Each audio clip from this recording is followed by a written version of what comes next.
Now, Donald Trump has announced that the United States will exit the foundational international climate agreement aimed at addressing the global climate crisis. The memorandum orders all executive departments and agencies to cease participating in and funding 35 non-United Nations organizations and 31 UN entities. The decision has drawn some strong reactions from climate organizations, many of which have described it as a major blow to global climate action.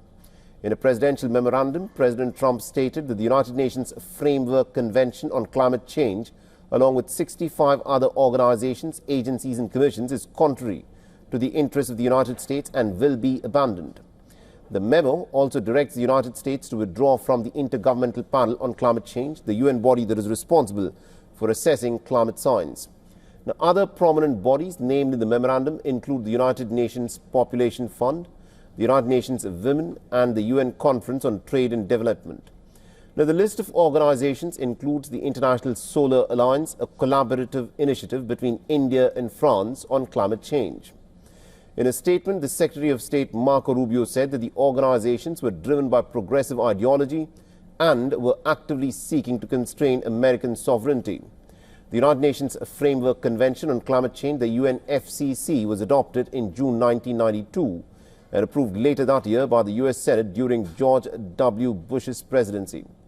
Now, President Trump has repeatedly derided the efforts to combat climate change and has scorned the scientific consensus that human activity is warming up the planet, terming climate science to be nothing more than a hoax.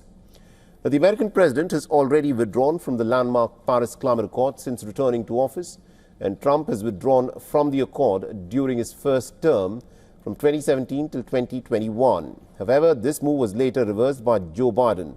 The Republican leader had also pulled the U.S. out of the World Health Organization and had sharply reduced foreign aid and funding for numerous United Nations agencies and forcing them to scale back operations on the ground. For all the latest news, download the WION app and subscribe to our YouTube channel.